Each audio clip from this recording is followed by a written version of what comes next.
Yes, now I can hear you. How are you? Oh my gosh, and you look so pretty. I feel positively Thank you. underdressed. You're on point. how, Fine, thanks. how are you doing? I'm good. I'm very well. How are you? I'm great. I'm really great. I'm really happy we could make this happen. I'm so excited to speak to you. Me too. Me too. Tell me how lockdown has been for you. How long have you been in lockdown, and what have you been doing in lockdown? Well, we've been under lockdown, I want to say for 4 weeks now, but I've been home for close to 50 days, to be honest, and just taking it easy. It's been very difficult because, Sudanese people are very social. So it's hard to, just be in one spot. I'm sure everybody's dealing with that as well. Um, but yeah, otherwise, I think I just really got used to it. And our country's going through a lot. We don't really have the best healthcare or any of that. So I'm hoping people actually listen and stay home and just ride it through. Yeah, I know that you spent some time in my home country in Zimbabwe, so I completely hear what you're saying. That the concept of Yes, just staying home and not going to visit each other is just so foreign to everybody. That I know it's a struggle. yes, it really is. If I could What ask about you you? though, if I could ask you this question though, Yes. like what's been the gift that being in quarantine lockdown has given you? Oh, that's a beautiful question. I'll have to say it gave me some time to breathe and to process things that have been happening since the beginning of the year because, it's been nonstop with work and I really didn't have the time to really focus on what I want to do, what I want to do next, what I've been able to accomplish. Also getting to spend time with family has been really good because I didn't really get that much, to be honest. And it's just a good time for self-reflection. And I think we need that because it really helps us be productive women, or people in general. That's so true. So let's start with, first of all, thank you for making time for this. And I know it's late for you, so it's great that we could make this happen. Let's start with, for anybody who's never heard of you, how would you introduce yourself? My name is Hadeel Osman. I am Sudanese and I'm a creative director. I work in anything that is visual, to be honest, be it fashion or graphic design, film, anything that can invoke emotion and basically make people react. Yeah, I think that would be the quickest way to introduce myself. And I'm a third cultural kid. I was born in a different country than mine. I've lived in many different places. For me, what matters most is embracing my individuality and my African identity. Why is that so important for you, the African identity? Like, why is that so important for you to embrace that? I was born in the United Arab Emirates. It's a very cosmopolitan country, and I knew where I was from. I knew what being Sudanese and being African meant, but I always had a bit of an identity issue. And I think a lot of people who were raised in countries that are not their own or outside of the continent in general, they kind of struggle to develop this really strong identity with their roots, basically. So for me, I think after graduation, when I started working and I decided I'm moving back to Sudan and I want to start working across the continent, that was me basically reclaiming my truth and finding where my ancestors came from, where people who look like me, just being around people that look like me, resemble me, speak like me, eat what I eat, all this beautiful color and culture that we have has really shaped me as a person, and it just pushes me in every way, be it career or personal life. It's something that I'm constantly seeking to experience, really.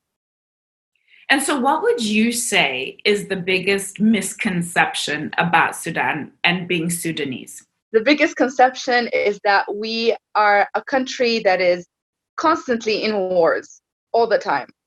That is somewhat true. We do have some civil wars. We unfortunately, there's like something happening right now. There's a bit of tension, but it's not all that Sudan is really. And being Sudanese, a lot of people mistake us for, and also identity issues. A lot of people think that people from Sudan are Arabs, when actually there's a very small tribe that is Arab, and everybody else is very, very diverse. We come from very diverse backgrounds. Where it's Sudan, to me and to a lot of people, is like a continent, to be honest, because it's like a melting pot of many different ethnicities. But at the core, we are African, and I think that would definitely be the misconception, because we do speak Arabic, so immediately they think we're Arabs, when that is not the truth. What was the most challenging part? So you're born in the United Arab Emirates, you go to university. Like, which countries did you go to university? Because you went to a couple of different countries, right? Yeah, I went to Malaysia and the States for university. So you go to Malaysia, you go to the States, and then you decide, well, I know it's a little bit roundabout, but you decide to go back to Sudan. Like, what was it that surprised you most about going back to Sudan? So actually, after university, I first worked in the UAE for around 3 years, 2.5 years, and then I moved to Sudan. So I had that little moment of transition. I actually I go to Sudan frequently. I used to come to Sudan quite frequently, but it's different when you decide that this is my home base now. And I actually had a bit of a struggle adjusting, especially to the social aspect of things. I'm very used to a very, chill kind of lifestyle. And then coming to Sudan, there's a lot of, rules that you have to abide by. You need to constantly stay in contact with people and do things from a very hospitable way. So getting to know that is different. Also, working in Sudan is very, very different. I come from a background that's all about very Americanized, to be honest. You just have to grind and hustle, and you're working, and you don't really mix personal feelings with work. When it's time to get the job done, you're very focused. Here it's also very you're expected to be friendly, and you're expected to love your coworkers and treat them like family, which for me was a bit confusing, because I feel like that can really hinder your your rational way and logical way of getting the work done. So I had to adjust quite a bit, and I stayed in Sudan for a couple of months. And after that, I was like, okay, I was freelancing, and I said, I think it's time for me to start, going about Africa. Like, let me discover my continent a little bit. And I was able to get some job opportunities along the way. And Sudan has been my permanent base since 2018, because I stayed the whole year. And yes, I was traveling in and out quite a bit, but it became my home, really. So tell me about, because I know, like we just referenced at the beginning, you did a stint in my home country of Zimbabwe. What took you to Zimbabwe? And even before we talk about what took you to Zimbabwe, what was it you studied, and what is it that you do? Okay. So I studied visual communication and marketing. I always wanted to know everything in multimedia, but I also wanted to approach it from a business concept, which is why I did, both majors. And what took me to Zimbabwe is actually an interesting story. I had some friends who wanted to travel around the southern Africa side of the world, and I have a lot of very good friends in Zimbabwe as well and whatnot. So I figured I would go for maybe 3 weeks, try to do the whole, Victoria Falls, go into Zambia, travel a little bit, do the safari thing, which is very tourist. It's such a tourist thing for me to say, but I've never really, experienced the African safari situation. So I really wanted to try. It was just supposed to be a holiday. And then I got an opportunity to work with a fellow. She was also in the Forbes Africa list of 2018. And she's a businesswoman, and she basically had a salon, and she had a gym, and she needed someone to do the marketing and the social media aspect of things. So we got to talking, and she's like, well, if you stay, you can work for me. And I fell in love with Zimbabwe, to be honest. It just felt like the perfect place to be. You had a good balance between urban and, like this old town feeling that I was really wanting to experience. And yeah, I stuck it out and I stayed in Harare for, I think, like 9 months, to be honest. So it was great. And what was it? What would you say was your biggest takeaway from being in Zimbabwe? It taught me to that, I can do what I want and travel, and that I really feel like I want to be in such a warm place. It just felt like home. I don't know how to explain it. It immediately felt like I could fit in there. And yeah, it really just got me excited to do something for me. Like I looked at creativity and business from a completely different standpoint there, because it was very raw, and you could see that there are other people in the industry that were also growing, and it was very motivating, honestly. Now, what you do in terms of the creative arts and things like that, sometimes, especially in African, our parents' generation, it's not considered proper work. So tell me about what was your parents' reaction to what you said you wanted to do? Because you weren't going to be a doctor, lawyer, teacher. Exactly. Here's the fun part. I went to a very science-oriented school, so you're expected to get into the science field. And I remember when I was applying for universities, my father and my siblings were very like, you have to do art. You need to just study fine arts or study something. Do a first year in that, and then see where you want to go, if it's fashion or whatnot. And I was adamant to study engineering, actually.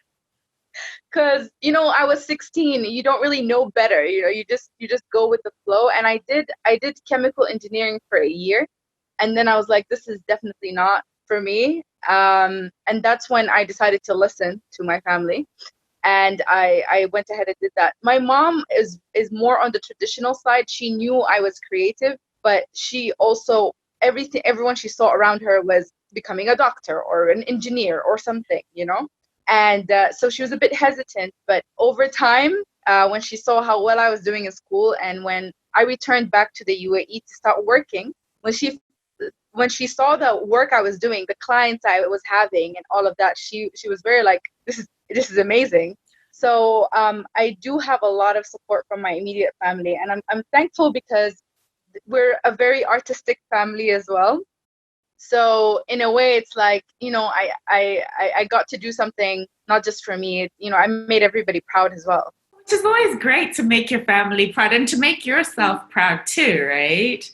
Yeah. So you talk about working in the UAE, and I know that you worked for like some of the biggest names in marketing, in media, while you're in the UAE, which makes it interesting for me that you decided to step away from that and then take the step to create your own. Why was that? Because you have this safety net of these big names, and you were doing well. What made you want to step out on your own? I love this question, to be honest. The UAE is a great place to start if you want to start your career. Yes, the network was amazing. I was very fortunate to be hired in these amazing media companies and to be associated with them and the clients and everything. And you get paid very well, like extremely well. But you do, at the same time, you working all the time. And so that really started to drain my creative side.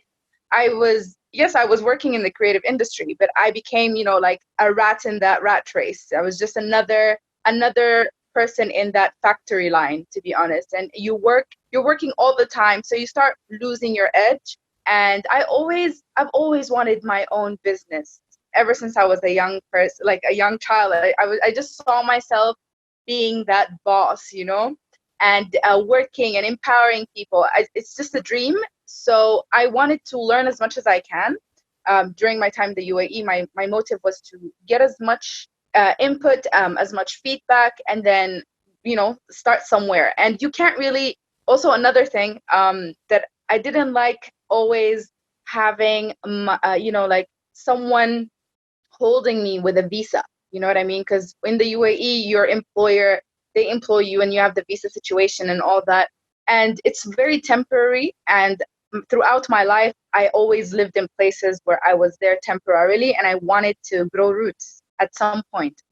And at the same time, I wanted it to be, like my way. I wanted to have some kind of control. So coming to Sudan was not an easy decision, to be honest. It was a huge, huge risk financially and work-wise as well. But I figured, I was 25. I was 25 at the time, and I said, if I don't take a risk now, when will I ever? And I'm very glad that I did, because I wanted more to life. What's been the most challenging part about being an entrepreneur in Sudan? So the biggest challenge is definitely the financial side of things, because I mentioned just now, our currency constantly, like the value of our currency diminishes all the time, and it's almost on a daily basis. So that affects everything. It affects your day-to-day expenses, the kind of equipment we can use, even our financial plans for specific projects, if we're looking for funding and whatnot. So it's always a problem. And also being a woman and being like a sole owner of this business is also a bit of a problem, because a lot of people don't necessarily take you seriously here. Of course, these things have been changing thanks to our revolution that started in December 2018, which was led by women. It really, really changed how the society looks at us, even in, in the day-to-day life type of setting. So I was telling you that I had a full-time job in Sudan Film Factory, which is a film production house. And in order for me to be an entrepreneur, I have to sustain myself. So I had to have a full-time job, and then everything that I did for my business as the Who Studio had to be like my side hustle until I was able to, really put all my energy into it as my sole source of income, which actually only happened this January. That's an incredible accomplishment. That is incredible. And tell me about your company. So tell me why you named it what you named it, and what that means to you. What was the thinking behind naming it? So the VU Studio, it's DAVU stands for Designing a Visual Utopia. And basically, coming to Sudan, you don't really see a lot of visual inspiration on the streets. We like I was mentioning maybe earlier, we have a problem with infrastructure. So there's a lot of like dirt everywhere. There's a lot of the main color you see is brown everywhere. So it's hard for me. I'll be in a car or I'll be walking down the street. It's hard for me to get inspiration, and I couldn't see a lot of what I wished I could see in comparison with the other places I've traveled to and the streets I've walked in. So I wanted to design my very own visual utopia with whatever I had, which was very little. And that's basically where the name comes from. But that's incredible. That's incredibly profound. And what's the impact that you want Davu Studio to have in the country? So I wanted to be I wanted to inspire visual creativity, whether it's creative direction for commercials or film, or basically to help really work with other entrepreneurs and other creatives to create that standard, because we don't really have a specific or a high level of standard, be it our national TV, be it anything that you get to see. There are a lot of agencies, advertising agencies, that are really working hard to change that now, which is very admirable. But I really wanted to be one of the people that are kind of pushing this agenda that we as the people, we need to celebrate ourselves, our colors, our truth, our culture in all its diversity, and also have that addressed in a commercial aspect. I love what you're doing. I love how you're using your skills, your talent in a different way. Like I guess in a way you could say that, you all have, as young people in Sudan and as young people across Africa, we all have our roles to play in terms of the direction of the country that we live in. And I love what you're saying is that your role and what you're trying to do is really arts focused, which in and of itself is so incredibly important. What's your aspiration for your studio? Like, where do you see it? What's the dream? What's the big dream 5 years, 10 years from now? Oh yeah. So the big dream is to have an open space that will be divided into three different sections. So the Vu Studio is, like I said, it's a multidisciplinary creative studio. I want to have a space that acts as a fashion hub. So, future designers or people that work in the fashion industry can find guidance. They can get support, they can even work from there. So that's one. Another part is to have the studio aspect, is where we come up with our creative ideas. It's where we actually work, whether it's photo shoots or even just creating branding for companies. Like, this is, that's the kitchen, that's where everything is cooked. And then the third side would be like the educational section. So I'm very, very passionate about informal education, because education in Sudan, the standard is very, very low. And right now, the new transitional government, they're working on changing the syllabus for schools. So if you want to, if you want to get into university, it's very hard for you to get a place where you can learn the creative things, whether it's in film or design or anything. So I want to be that place where you can come and sign up for a course and really dig deep and find out what you really want to do. And then we'll help the youth to kind of map out where they fit in the industry and how they can contribute. So that's the big dream. Also, there's one more thing, because in Davao, I'm also trying to create my own fashion line, because I wanted it to be the house or the home for all of my creative ideas. And we're coming up with a capsule fashion collection. So I would also like for the fashion hub side to have, maybe, since dreams are for free, to have like a warehouse where we manufacture our own clothes and they're made sustainably. I love what you just said. Dreams are free. What would you say with, like, you're doing so much? I'm so inspired by all the incredible stuff that you're doing. What would you say in the short time that Davos Studio has existed has been your greatest accomplishment? That's a really good question. I think the fact that I was able to not just work in Sudan, but also to branch out and do like a residency as an art director for the African Perspective magazine in Kenya.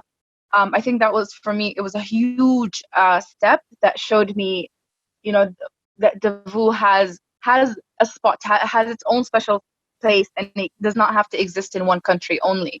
That I was able to work with other creatives. I think for me that is a huge accomplishment, really. Let's talk about another big accomplishment that you had recently, which was you were named by Forbes as one of the top 30 under 30. Wow, first of all, congratulations. That's huge. What does that mean to you? And that is a dream come true. Since I was 12, I've mentioned this to a couple of people, so I'm happy that I'm going to tell you the story.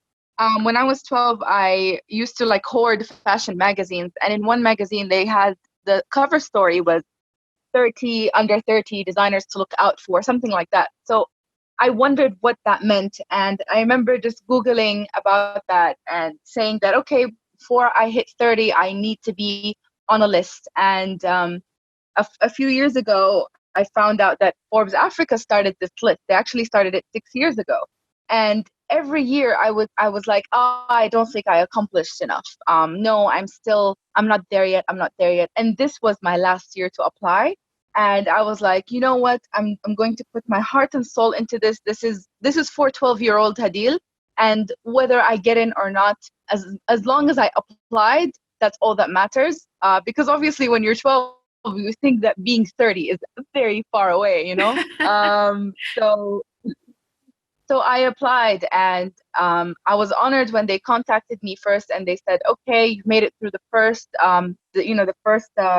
part of it.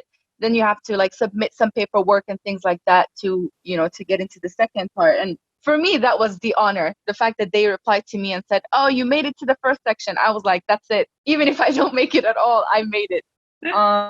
So getting that email telling me that I was in, and I was amongst these amazing creative people who have definitely been working for so long and so hard to make their dreams come true. It's a huge honor. I'm still coming to terms with the fact that I'm on the list. It's it's really hard to process, but I'm very grateful that they saw beyond what, basically they saw what I want to become, and they saw, the potential that I have, the ideas that I want to bring to life, and the fact that I'm very passionate about Africa because it is home, and that it's important for us to build it together. It's not just a singular achievement. It's for everyone. So I'm very, very grateful for that. It really just made my life, really, not just my day. I would imagine, and I would just based on everything I've read about you and, preparing for this interview and then everything you've said in this interview, I would put good money on this is just the first of many, many, many, many more honors that are going to come to you, because what I so love about you is your passion for your country, your passion for your continent, and your passion for wanting things to be better. And that is such an incredibly beautiful thing. And I honor you and I thank you for that. So really well deserved for you to be on that list. Thank you so much. I really appreciate that. That means a lot. What advice would you give? So you talked about, 12-year-old Hadeel looking at a magazine and reading about, 30 under 30 lists. What advice would you give to 12-year-old little girl, little boy who's in Sudan right now, who sees you on that list? What advice would you give them? I would tell them that you are growing up in a changing country, that it's changing for your own benefit, and that any idea, any dream that you have, it is a possibility. You will find the support, you will find the network. All you have to do is just put it into paper and make it happen. And we do have a lot of issues here, but that should never stop you. And we right now, the people who are, in our 20s, 30s, 40s, 50s, we're doing the best we can so they can have all of the opportunities that were not available to us. And it's not impossible. You can be the next anything you want to be. That's great advice. What's the best advice you think you've ever been given or that you've been given so far? I'm going to have to, like, it has to be advice that I got from my dad. So my father is very, very, very supportive, and he is, your loving feminist father who always just wanted me to have the same opportunities as my brothers, and that they were given. So he always told me that he always pushed me. He's like, this is not enough for you. Like when I was working full time and everything, he would always tell me, this is not enough for you. You're going to make it happen, whatever it is you want to do. He's a huge part of my success. And to this day, he is my advisor for anything that I want to get into. So the fact that he would always be like, this is not enough for you. No, you're going to do it, was great, because it always made me look for, okay, what's my next challenge? Like he basically gave me that drive, even when sometimes I didn't think I had any of it left. So you've talked about your dad and his influence on your life. I know you talked about your mom as well earlier. Who are some other people who inspire you? Well, one of my brothers, he also works in the marketing and the creative sector. He's always been very supportive, and we've worked together actually many, many times, because he also has his own company and whatnot. Also, one of my mentors is my previous boss. His name is Talal Afifi, and he's the founder of Sudan Film Factory. He's a huge mentor of mine, because when I came back from Zimbabwe, I really wanted to consider working as a stylist, and I wasn't really sure if there was a market for me in Sudan. So Talal was one of the first people who told me that there is no market, and I should be the face of that. So the fact that he pushed me was important, because the Vu Studio came to light after many discussions with him as well. So I'd have to give it to them as well. Yeah, my mom is also very, very supportive with everything that I do. And I do have a couple of very close female friends that were with me from the get-go. And they always told me, you'll just keep creating and doing. And having them has been very inspiring. What are you most excited about right now in your life? I'm very much excited for the next chapter for Davao. The fact that I will right now a lot of the things a lot of the ideas that I had in my mind are basically flourishing and coming to reality. The fact that I'm going to be working in some films, I'll be working with up and coming artists in Sudan even more so than before, and of course the travel opportunities. I'm very excited for what's to come. Hopefully COVID-19 ends sooner than later, and I can see them happening. I know. I think we all wish it will end sooner than later.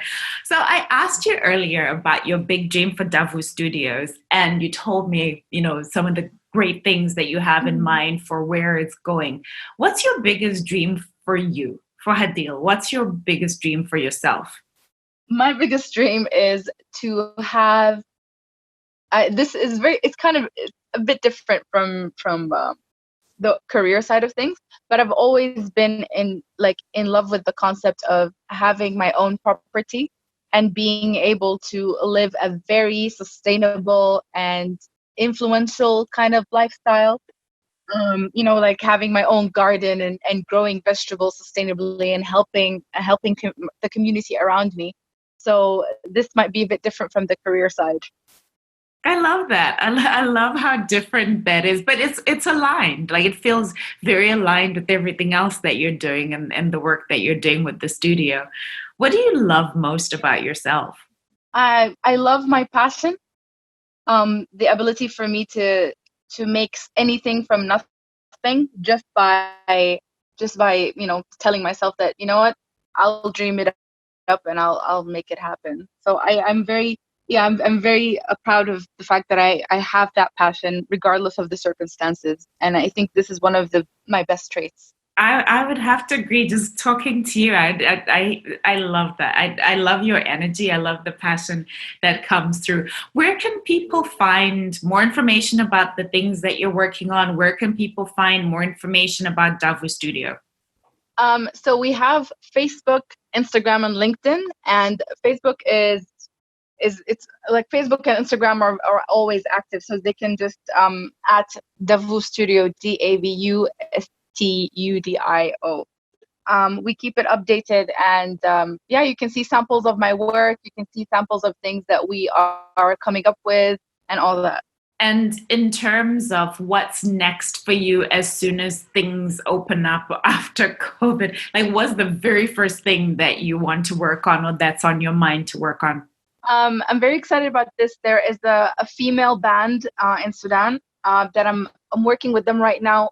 We're working on rebranding them, but more so they're going to come up with a new album, and I'll be in charge of all visual aspects for that. And this is the first proper, like you can say, like actual album coming out in the past couple of years. So I'm very excited to be involved in something that is so strong and so beautiful. And their music is basically about empowering Sudanese women and African women. And it's sung in our language and in English as well. So just to be a part of that for me is everything, because we have to stick together as women. And it's basically empowering the youth, which is huge for me.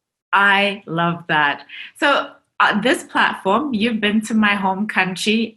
You know that Ndini in my mother tongue, Shona, means I am. And I believe in the power of you declaring who you are and that shaping your destiny. So if I had to ask you to finish the sentence, I am, what would you say? I am strong. I am creative. I am a woman. I think that sums it up. Hadeel, you're a delight. Like, you're such a delight. The passion you have, that's, you hear it. I feel your passion that you have for your homeland, for wanting to make things better. And I just wish you just so much success. And I truly wish for all of the big dreams that you have to come true, because we need women like you who have so much passion and who are willing to lead. So I thank you for being you. And I thank you because I know that there are many other paths you could have taken, which perhaps might be easier. And yet you're choosing to take this one. So I'm incredibly grateful for you. I'm incredibly proud of you. And I just truly from the bottom of my heart say thank you. I'm so grateful to have had this conversation with you. Thank you so much, Sandra. That means so much to me. I'm very, very delighted to be able to share my story with you. And I'm very, I admire what you're doing. Thank you. You're really motivating me to keep doing what I'm doing. And I hope I can always make everybody proud, honestly. And, changes for all of us, and it's positive. So thank you so much. I really, really appreciate this opportunity. Here's what I'd love to ask you as our community. So I want to know from you, who do you want me to have on the show? Who would you like me to interview? Who are some of the amazing women whose stories you would like for us to share on this platform?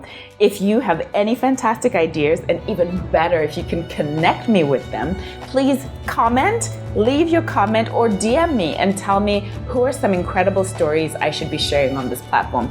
And the other ask that I have of you is for you to subscribe. Subscribe to our YouTube channel. Follow us on social media. We're on Instagram and Facebook, and share. Please share. If you find any of our interviews inspiring, please share them with your friends and family.